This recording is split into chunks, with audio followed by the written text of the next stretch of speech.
Saudi আরবে ফিলিস্তিন রাষ্ট্র প্রতিষ্ঠা নিয়ে নেতানিয়াহুর মন্তব্যের নিন্দা রিয়াদের। গাজা থেকে নজর সরানোর চেষ্টার অভিযোগ। যুক্তরাষ্ট্রের কেন্দ্রীয় সরকারের শত শত বিলিয়ন ডলারের দুর্নীতি খুঁজে বের করার ঘোষণা ট্রাম্পের। জালিয়াতি প্রকাশে সহায়তা করবেন ধনকুবের ইলন মাস্ক। পরমাণু চুক্তিতে রাজি হলে ইরানের সঙ্গে আলোচনায় বসতে চায় যুক্তরাষ্ট্র। সর্বোচ্চ চাপ নীতির মুখে ওয়াশিংটনের সাথে বৈঠকে নারাজ তেহরান।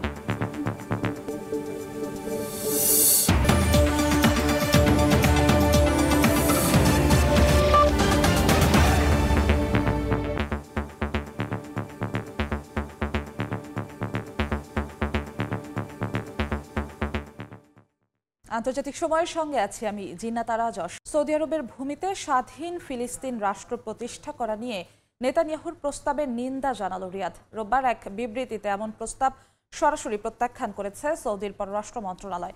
ফিলিস্তিনিদের পাশে থাকায় রিয়াদের প্রতি কৃতজ্ঞতা প্রকাশ করেছে হামাস। ইসরায়েলি প্রধানমন্ত্রীর মন্তব্যের নিন্দা জানিয়েছে মিশর ও জর্ডানও। এর মধ্যেই গাজায় ৩ জনকে গুলি করে হত্যা করে ইসরায়েলি বাহিনী। এদিকে গেল বৃহস্পতিবার গণমাধ্যমে দেয়া এক সাক্ষাৎকারে সৌদি আরবের মাটিতে অনেক জায়গা রয়েছে এবং সে মাটিতেই ফিলিস্তিন রাষ্ট্র গড়া সম্ভব বলে মন্তব্য করেন ইসরায়েলের প্রধানমন্ত্রী বেনিয়ামিন নেতানিয়াহু। রোববার এ বক্তব্যে নিন্দা জানিয়েছে রিয়াদ। সৌদি আরবের পররাষ্ট্র মন্ত্রণালয় এক বিবৃতিতে এ প্রস্তাব সরাসরি প্রত্যাখ্যান করেছে। নেতানিয়াহুর এ মন্তব্যের নিন্দা জানিয়েছে মিশর ও জর্ডান। এ ধারণাকে সৌদি আরবের সার্বভৌমত্বের ওপর সরাসরি লঙ্ঘন বলে মন্তব্য করেছে কায়রো। ফিলিস্তিনিদের বাস্তুচ্যুত করার পরিকল্পনার বিরুদ্ধে সৌদি আরবের অবস্থান এবং ফিলিস্তিনি আন্দোলনের প্রতি তাদের অব্যাহত সমর্থনের জন্য সৌদি সরকারের প্রতি কৃতজ্ঞতা প্রকাশ করেছে হামাস। উর্জিতা শেহজিন, সময় সংবাদ। যুক্তরাষ্ট্রের কেন্দ্রীয় সরকারের শত শত বিলিয়ন ডলারের দুর্নীতি খুঁজে বের করার ঘোষণা দিয়েছেন প্রেসিডেন্ট ডোনাল্ড ট্রাম্প। এ কাজে তাকে সহায়তা করবেন ইলন মাস্ক। রোববার নতুন করে স্টিল ও অ্যালুমিনিয়াম আমদানির ওপর 25% শুল্ক আরোপ করা হবে বলে জানান মার্কিন প্রেসিডেন্ট।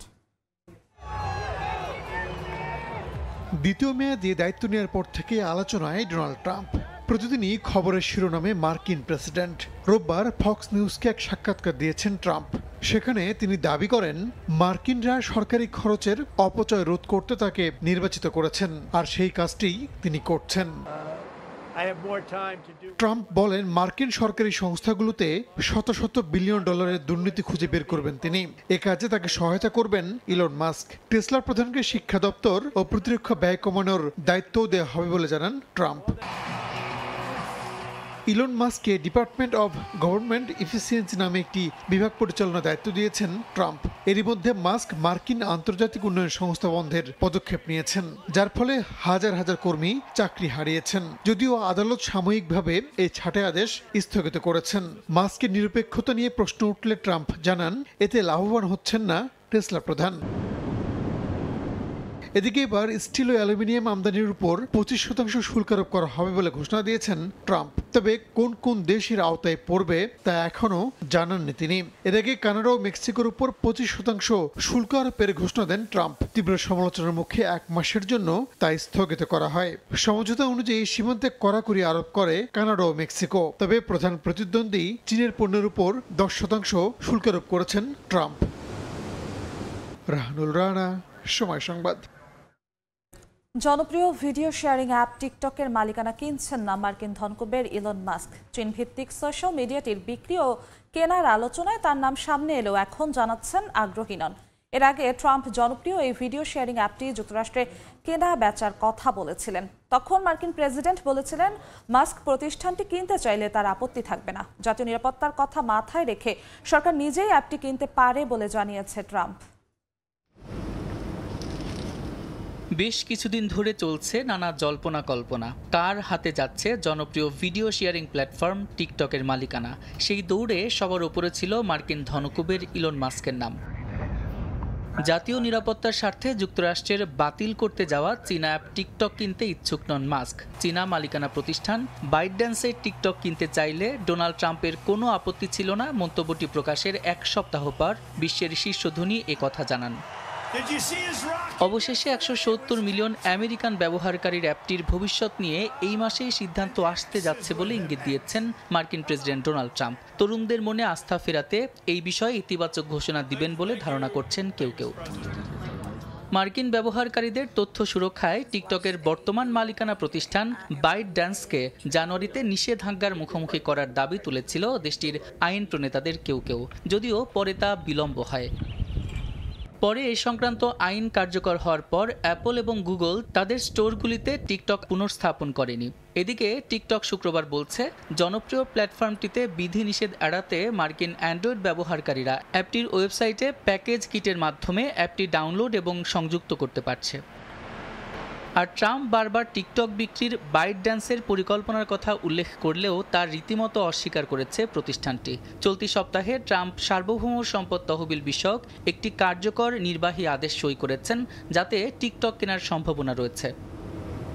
সাদিক হাসান ইমন, সময় সংবাদ। ইউক্রেন রাশিয়া যুদ্ধ বন্ধের আশ্বাস দিয়েছেন ডোনাল্ড ট্রাম্প। জানান, যুদ্ধ বন্ধের বিষয়ে রুশ প্রেসিডেন্ট ভ্লাদিমির পুতিনের সঙ্গে ফোনালাপ হয়েছে। শিগগিরই দেখা হবে ইউক্রেনের প্রেসিডেন্ট ভলোদিমির জেলেনস্কির সঙ্গে। ট্রাম্পের অভিযোগ, ইউক্রেনে সংঘাত ভয়াবহ রূপ নেয়ার দায়ভার পূর্বসূরি জো বাইডেনের। এদিকে রাশিয়ার সার্বভৌমত্ব রক্ষায় পাশে থাকার প্রতিশ্রুতি দিয়েছেন উত্তর কোরিয়ার সর্বোচ্চ নেতা কিম জং উন। তবে মার্কিন প্রেসিডেন্ট ডোনাল্ড ট্রাম্প বলছেন খুব শিগগিরই বন্ধ হচ্ছে যুদ্ধ।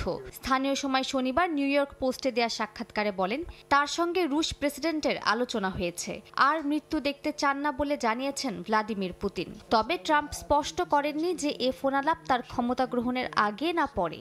আরও জানান, কয়েক সপ্তাহের মধ্যে ইউক্রেনের প্রেসিডেন্ট ভলোদিমির জেলেনস্কির সঙ্গে দেখা হওয়ার সম্ভাবনা রয়েছে।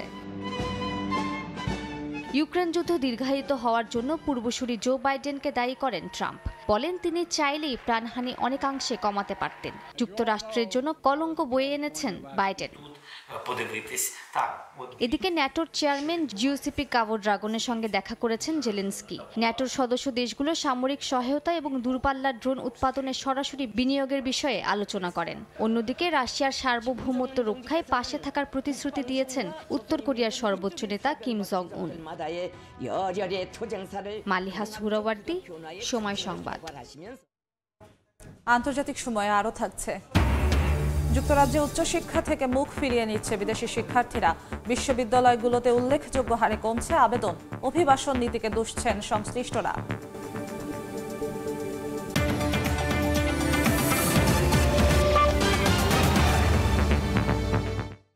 ডোনাল্ড ট্রাম্প শুল্ক আরোপের ঝড় না থামালে তার সঙ্গে ইরান আলোচনায় বসবে না বলে জানিয়েছেন দেশটির পররাষ্ট্রমন্ত্রী আব্বাস আরাকচি। মার্কিন গণমাধ্যম দ্য নিউ ইয়র্ক পোস্টকে দেয়া এক সাক্ষাৎকারে ইরানের সঙ্গে আলোচনায় বসার ইচ্ছা প্রকাশ করেন ট্রাম্প। তবে সাধারণ পরিস্থিতিতে আলোচনায় বসতে আপত্তি না থাকলেও ট্রাম্পের সর্বোচ্চ চাপ নীতির মুখে আলোচনায় বসতে নারাজ তেহরান।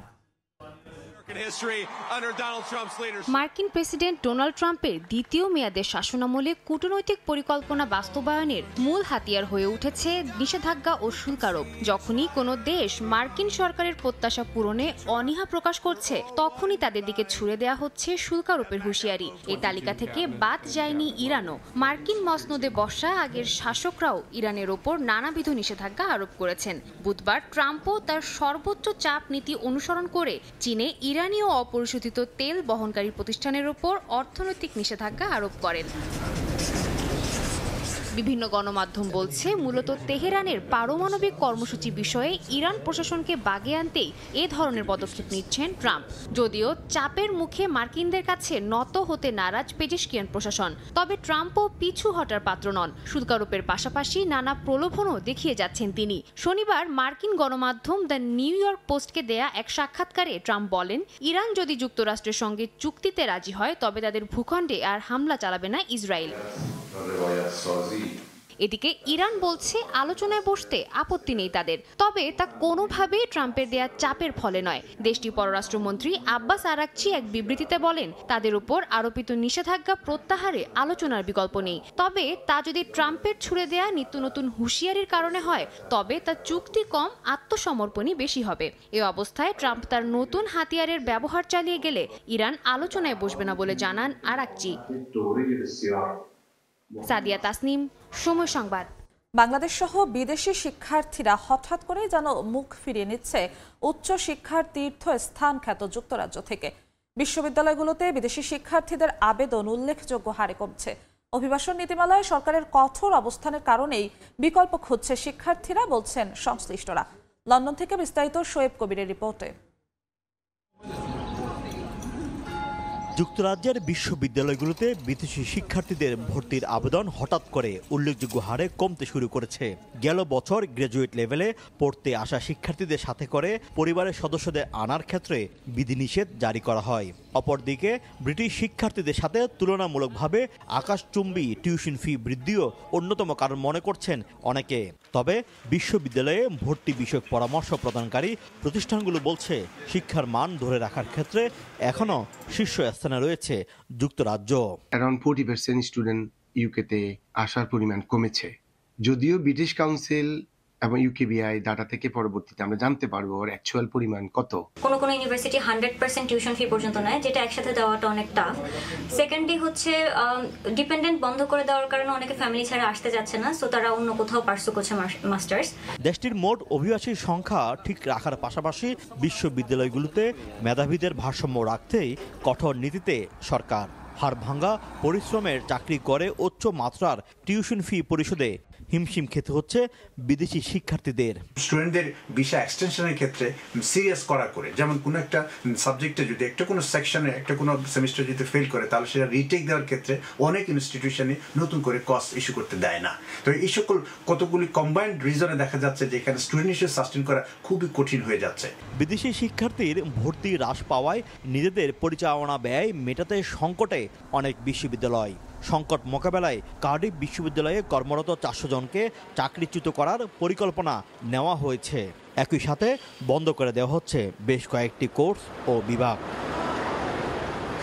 ব্রিটিশ অর্থনীতিতে প্রতি বছর 42 বিলিয়ন পাউন্ড অবদান রাখে বিদেশি শিক্ষার্থীরা। তবে কঠোর ইমিগ্রেশন নীতিমালা একই সাথে বিশ্ববিদ্যালয়গুলোর টিউশন ফির উচ্চ হারের কারণে বিদেশি শিক্ষার্থী আসার সংখ্যা কমে গেছে। একই সাথে মুখ থুবড়ে পড়েছে বিদেশি শিক্ষার্থী নির্ভর বিশ্ববিদ্যালয়গুলো। শোয়েব কবির, সময় সংবাদ, লন্ডন। দেখছেন আন্তর্জাতিক সময়। প্রবাসীদের জন্য দূতাবাস সেবা সহজ করতে ভ্রাম্যমাণ কনসুলার ও কল্যাণ ক্যাম্পেইন সেবা চালু করেছে মালদ্বীপের বাংলাদেশ হাইকমিশন। প্রবাসীদের ব্যাপক সাড়া পেয়ে আগামীতে দেশটির বিভিন্ন দ্বীপেও এই সেবা অব্যাহত থাকবে বলে জানান বাংলাদেশের ভারপ্রাপ্ত হাইকমিশনার। খন্দকার ওমর ফারুকের তথ্য, ছবিতে বিস্তারিত।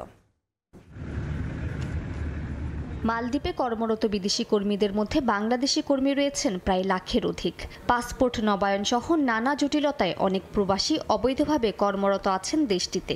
এবার প্রবাসীদের দূতাবাস সেবা সহজ করতে ভ্রাম্যমাণ কনসুলার ও কল্যাণ ক্যাম্পেইন সেবা চালু করেছেন মালদ্বীপের বাংলাদেশ হাইকমিশন। রাজধানী মালে থেকে প্রায় 534 কিলোমিটার দূরে অবস্থিত দেশটির আড্ডু সিটিতে সাপ্তাহিক ছুটির দিনে 2 দিনব্যাপী ভ্রাম্যমাণ কনসুলার ও কল্যাণ সেবা দিয়েছেন দূতাবাস কর্মকর্তারা।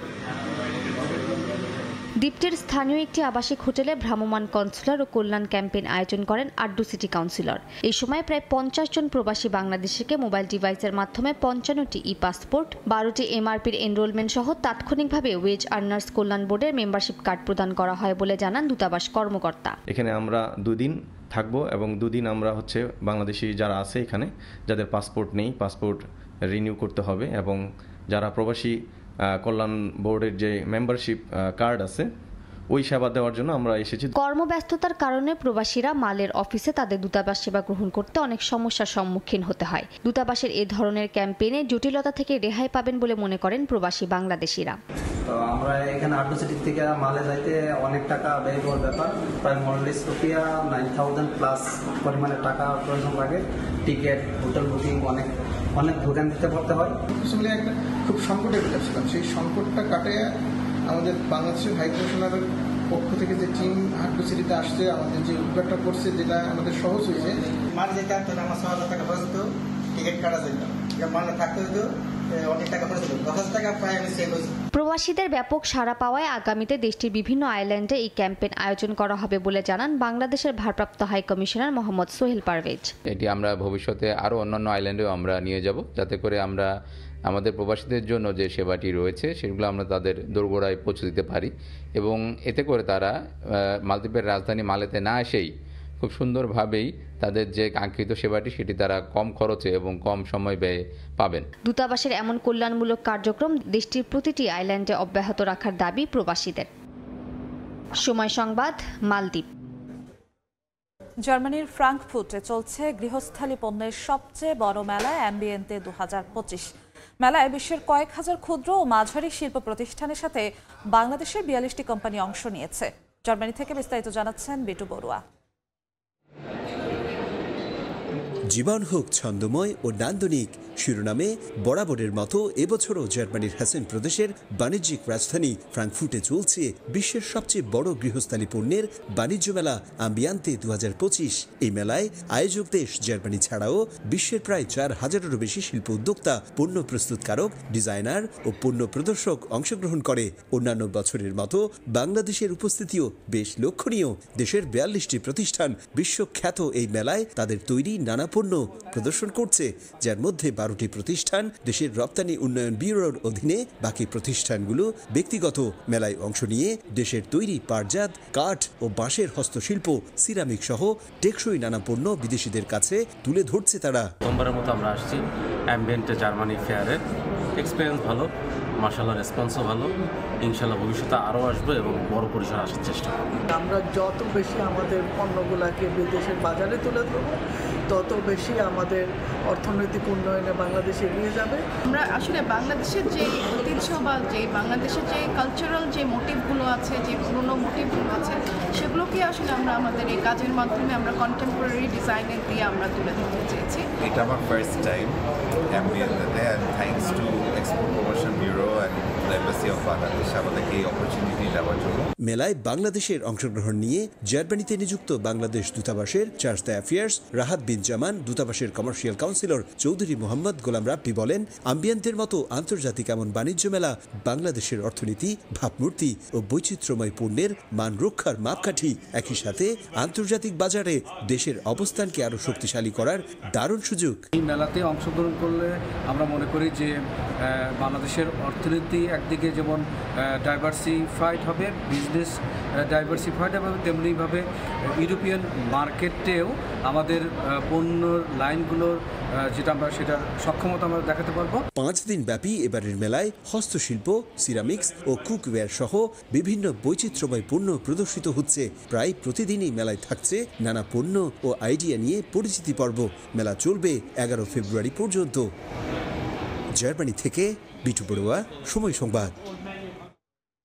উত্তর আমেরিকায় বাংলাদেশিদের সবচেয়ে বড় সামাজিক ও সাংস্কৃতিক উৎসব ফোবানা এবছর কানাডার মন্ট্রিয়ালে অনুষ্ঠিত হবে। রোববার নিউ ইয়র্কের সংবাদ সম্মেলন করে ঘোষণা দিয়েছেন আয়োজকরা। এবছর 39তম ফোবানার 3 দিনব্যাপী অনুষ্ঠান শুরু হবে 29 আগস্ট থেকে। নিউ ইয়র্ক থেকে হাসানুজ্জামান সাকির রিপোর্ট।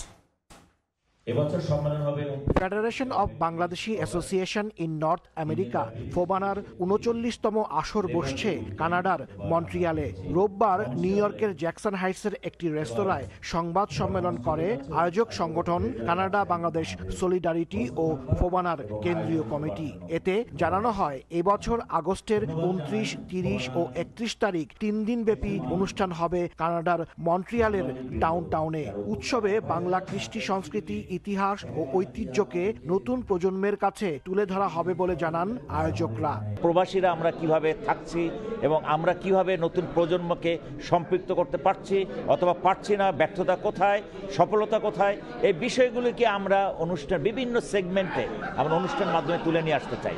আমরা আশা করছি এবারের সম্মেলনটি একটি মাইলফলক সম্মেলন হবে। আমরা আমাদের ফোবানাকে অনন্য উচ্চতায় আমরা নিয়ে যেতে চাই। এবার 39তম ফোবানা মন্ট্রিয়ালে অনুষ্ঠিত হবে। এবারের ফোবানা অন্যান্য ফোবানার চেয়ে অনেক সুন্দরভাবে অনুষ্ঠিত হবে। 39 বছর আগে 1987 সালে প্রথম ফোবানার আয়োজন করা হয়।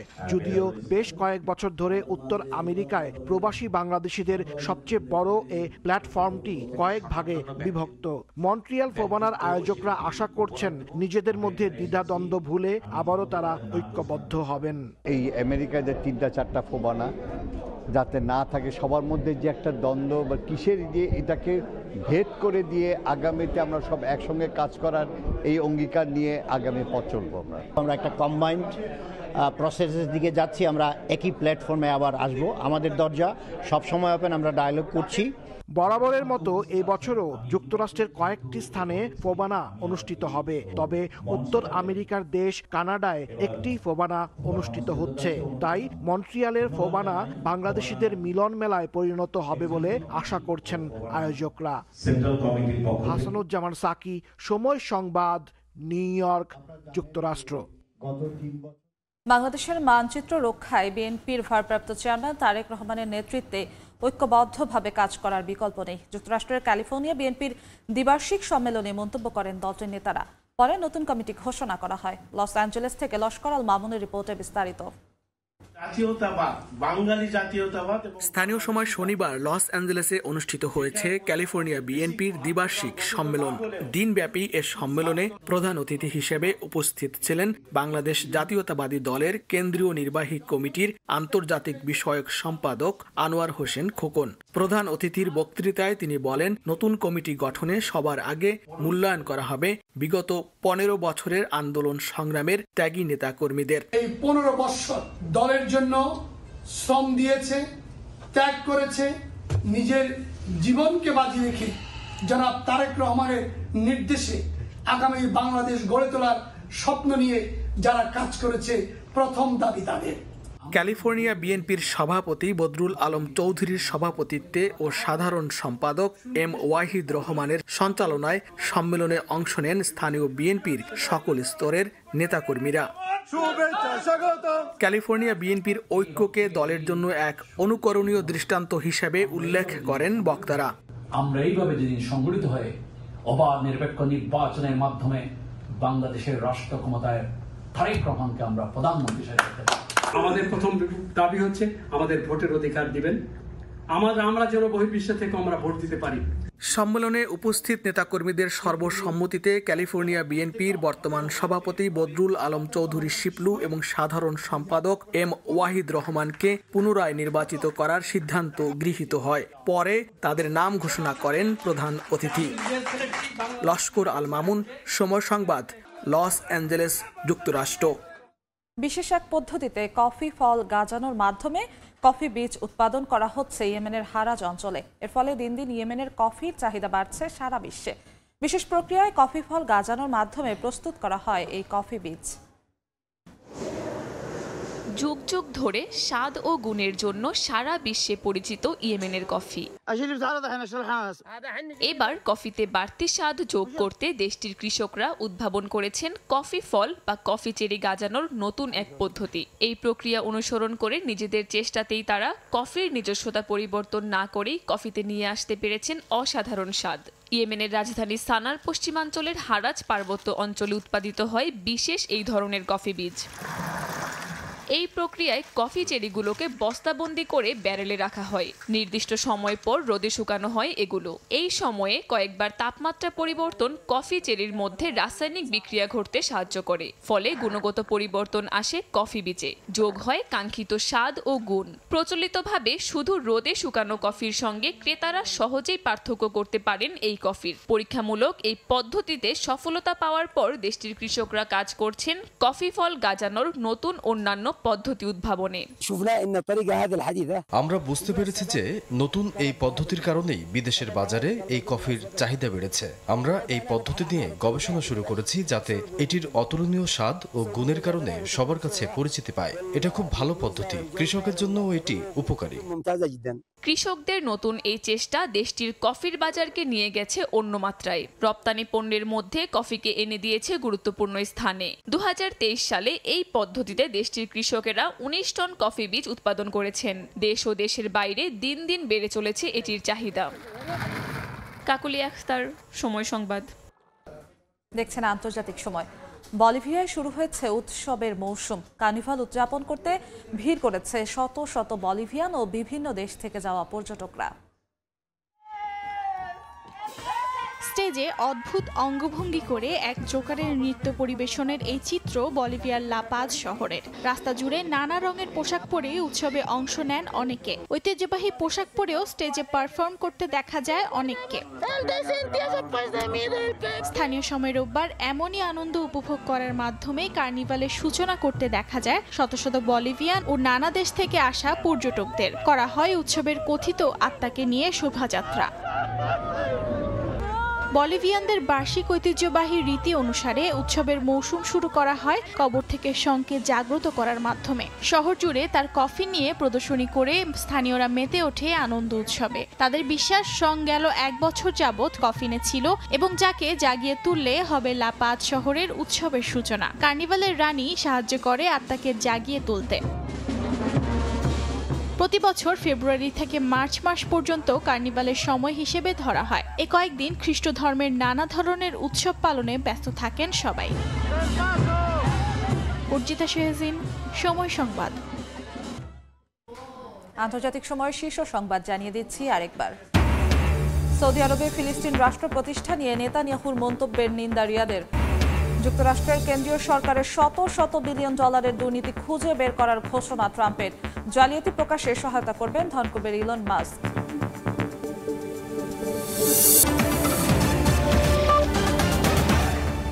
এই ছিল আন্তর্জাতিক সময়। সঙ্গেই থাকুন সময়ের।